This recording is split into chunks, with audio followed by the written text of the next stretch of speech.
बच्चों good morning. आज हम आपको कक्षा 10 गणित बीजगणित इकाई में अध्याय 3 दो चर वाले रैखिक समीकरण युग्म का की प्रश्नावली 3.2 के प्रश्न संख्या 4 को हल करेंगे। तो देखिए प्रश्न संख्या 4, निम्न रैखिक समीकरणों के युग्मों में से कौन से युग्म संगत हैं या असंगत हैं? यदि संगत है तो ग्राफी विधि से हल ज्ञात कीजिए। इसका मतलब है कि पहले हमें बीजगणितीय विधि से हल करना है कि संगत है या असंगत है। यदि संगत है तब केवल हमें ग्राफी विधि से हल करना है। तो इसमें 4 खंड दिए गए हैं। तो आज हम पहला खंड आपको हल करके दिखा रहे हैं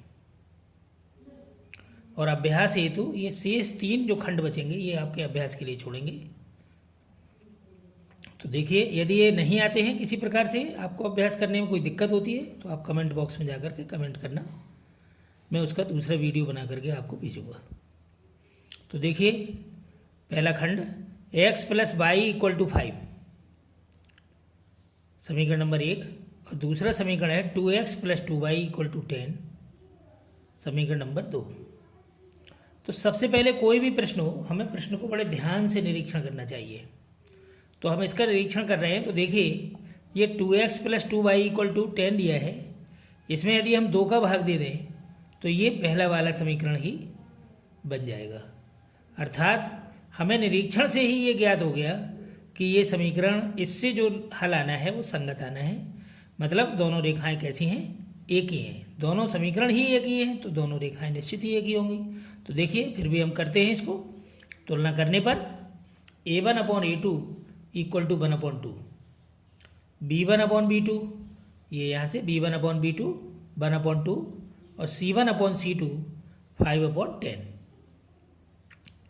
तो इनकी तुलना हो गई। अब हमने इन्हें हल किया, सरल किया इनको।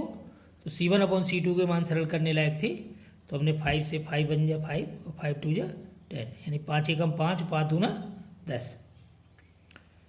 इसलिए अब सब में 1/2 1/2 तीनों का मान है, तीनों अनुपातों का। तो इसलिए a1/a2 = b1/b2 = c1/c2। तो इस शर्त से हमें पता चला कि रेखाएं समपाती हैं। तो इसलिए रेखाएं समपाती हैं, इसके अनेक हल हैं, अतः युग्म संगत है। ये बीजगणितीय व्याख्या हुई इसकी। अब जब संगत है तो हमें इसके ग्राफ आलेखन करना पड़ेगा। तो इसलिए ग्राफ आलेखित हेतु, ग्राफ आलेखित के लिए समीकरण फर्स्ट से x + y = 5, तो y = -x + 5। सारणी बनाई उसी प्रकार से। इसके बिंदु लिए x, y बराबर -x + 5 बिंदु निर्देशांक।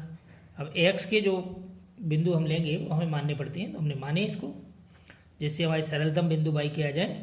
तो 0 मान लिया इसको, तो ये सीधा सीधा 5 आ गया। x की जगह पे हमने 0 रखा तो 5 आ गया ये। फिर हमने x की जगह पे 5 रखा तो ये -5 + 5 = 0, तो ये 0 आ गया। फिर हमने x की जगह पे 1 रखा तो ये -1 हो गया, 5 में से -1 घटाया तो ये हो गया 4।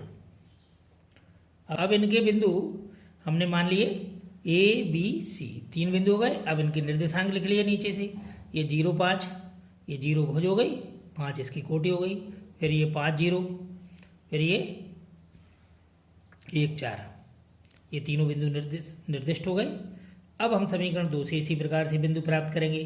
तो समीकरण 2 से 2x + 2y = 10, इसको हमने 2 से दोनों पक्षों में भाग दिया तो ये हो गया x + y = 5, यानी सेम हो गए।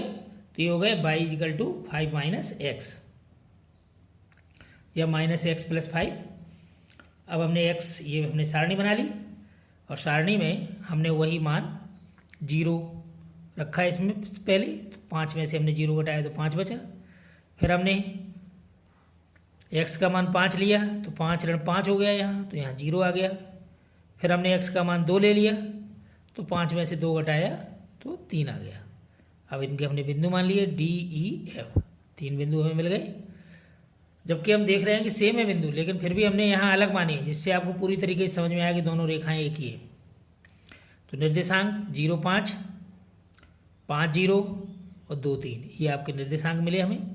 अब हमने इसका पैमाना माना, पैमाना मान लिया, तो ये हो गया, माना कि x अक्ष पर 1 सेंटीमीटर बराबर 1 इकाई, क्योंकि यहाँ अब x पर अधिकतम हमने बिंदु देखा कौन सा है, अधिकतम 5 है, तो 5 साधारणतः हम ले सकते हैं, तो इसलिए सीधा 1 सेंटीमीटर बराबर 1 इकाई, और न्यूनतम इसमें 0 है, तो इसलिए ग्राफ ज़्यादा बड़ा नहीं हो रहा है, तो सीधा सीधा 1 सेंटीमीटर बराबर 1 इकाई। इसी प्रकार से बाई अक्ष पर देखो अधिकतम बिंदु कितना है, दोनों में देख लीजिए, दोनों में 5 है अधिकतम और न्यूनतम 0 है, तो इसी प्रकार ये बाई अक्ष पर 1 सेंटीमीटर बराबर 1 इकाई। अब हमने ग्राफ पेपर पर ये x अक्ष और बाई अक्ष दोनों खींचे। इसके बाद हमने बिंदुओं का निर्धारण किया।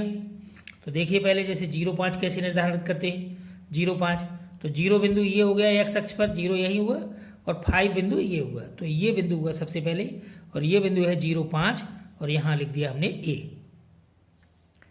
अब इसके बाद हमने बिंदु B लिया, B है 5 0, तो x अक्ष पर 5 लेना है, तो ये हो गया x अक्ष पर ये 5, और बाई अक्ष पर ये यहाँ 0 हो गया, तो ये हो गया आपका बिंदु B। ये जो गोला बना हुआ है ये बिंदु हो गया आपका भी 5 0 ये लिखा है, ये भी बिंदु हो गया। अब हो गया बिंदु C पर है 1 4, तो x अक्ष पर 1 और बाई अक्ष पर 4, तो ये हो गया 1 4, ये बिंदु हो गया C। इसी प्रकार फिर हमने बिंदु D लिया, तो D 0 5 है, तो 0 5 हम पहले ही निर्धारित कर चुके हैं, तो A और D ये एक ही बिंदु हैं दोनों, तो इसलिए इनको पास पास ही लिख दिया, बिंदु वही AD ये हो गया। फिर हमने E बिंदु लिया, 5 0 है ये, तो ये भी देखो ये 5 0 पहले ही निर्धारित हम कर चुके हैं, तो ये B भी है और E भी है, दोनों लिखे हुए हैं, B और कॉमा E दोनों बिंदु यही है सेम। अब इसके बाद हमने लिया F 2 3, तो यहाँ x अक्ष पर 2 और बाई अक्ष पर 3, तो ये 2 3, ये 2 3 बिंदु निर्धारित हो गया, ये हो गया आपका F बिंदु। अब हमने जब इनसे एक रेखा खींची तो एक रेखा आती है, अर्थात दोनों रेखाएं एक ही रेखा के रूप में हैं, यानी संपाती रेखाएं हैं ये हमें इसका निर्धारण मिला। अब देखिए नीचे, चूंकि रेखा ABCD प्राप्त हुई इसलिए रेखाएं संपाती हैं, इसलिए युग्म संगत है, ये आपका आंसर हुआ। अब आप ये इसके जो 3 खंड बचे हैं, सेकंड, थर्ड और फोर्थ, ये आप स्वयं हल करेंगे। यदि आपको नहीं आता है तो कमेंट बॉक्स में जाकर के कमेंट कीजिए, आपको हल मिल जाएंगे। धन्यवाद।